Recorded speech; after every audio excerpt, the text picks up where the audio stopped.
Well, I tell you what, I've coached for a long time. I have no idea that if I've ever been more proud of a bunch of guys than I was today. We are in the business. We are in the business of impacting lives, of trying to raise up guys that'll be Christian daddies and Christian husbands, and guys that will respond in their life when things are really hard, because things are going to be really hard. And I'm going to tell you, the first half was really hard. If it could have gone wrong, it went wrong. I think they scored on a 3-yard drive, a 30-yard drive. We had a couple 3 guys out with concussions, and when we got into halftime, I said, guys, we're going to figure out who we are. We're going to figure out what kind of men we are. We're going to figure out what we're about based on what we do right now when it looks really bad.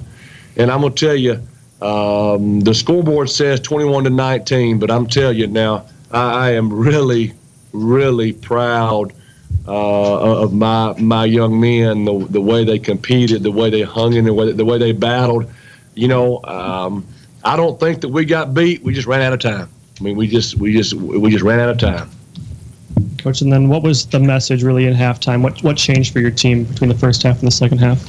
Well, I mean, nothing changed. We just we just got in there and got together, and we talked about holding the rope and believing in one another, and that's what they did. And I did not know whether or not we could get back in the football game, but I had no doubt that our guys were going to battle to the end. I had no doubt what our young men were going to do, and they did. And man, we really had a great chance to win that football game. And I'm sick. I'm sick for our young men. I'm sick for our seniors. Really, I'm just the most disappointed that on Monday we're not together. We're not at practice again. And these guys are unbelievable to be around. It's a special group, and I'm disappointed that we're not playing next week. But obviously, Ferris has got a very talented team. They do a great job, and a lot of the things that went wrong were because of who we were playing. Coach, when you scored and made it 21-12, you went for the 2 points. If you kicked the extra point, it would have made it an 8-point game. Instead, you decided to go for 2. Could you explain that decision? Well, there's 2 things. We were going to have to get 2 at some point, and honestly, there were some issues with our field goal team that were not good. And so part of it was we had to get 2 at some point because we missed one, and then part of it was honestly was confidence in how that group was performing. Okay, TJ, talk about Ferris didn't score a first down until that last drive they had to run out the clock. Could you say what was the difference for the defense in shutting them down in the second half? I feel like Coach Simmons answered it pretty well. We have a culture at Harding that we're not ever going to flinch. We're not ever going to fold. So if you see things going wrong in the first half, just know that it's probably not going to go the same in the second half. And if you see us doing great in the first half, expect it to keep on going. We're a second half team. We're also a team that if you're going to try to beat us, it's going to be really hard later on. It's going to be harder than it was in the beginning because we're always getting better. And that's the kind of character that our guys have and the kind of character that they've instilled into us. I would say you shouldn't be surprised if a team is trying to come by yards and it's harder in the second half because that's just the kind of people we are. Hey, Taylor, can you talk about the offense? What made the offense so effective in the second half? We found our groove.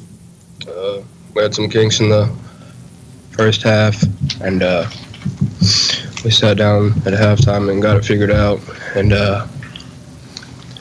we just got rolling. Coach, a very different Ferris State team that you saw this year opposed to last year. How did you game plan going into today?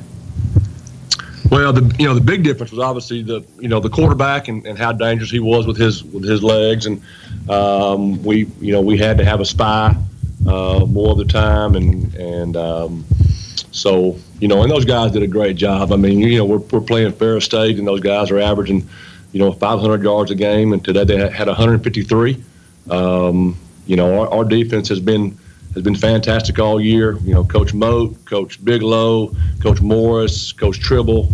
they've invested so much in these guys, and it was very, very evident today. But I couldn't be proud of the defense. I mean, I can tell you this: they had nothing left, and that's what we say, guys. When it's all over, just be able to look at one another and say, "That's all we had left," and I'm pretty sure they could say that. All right, for either of you players, obviously it's an emotional ending to the season. What are you going to miss most about being able to play alongside your teammates? It's a pretty generic question, but answer. Sorry, but being in the locker room, being around these guys, that's what I'm going to miss the most. This program has changed me in so many ways. You wouldn't know it, but I was a way different person when I came in, and Harding saved my life. These guys saved my life, and that's what I'm gonna miss the most is just being around them. This guy's gonna be back. He's gonna be back.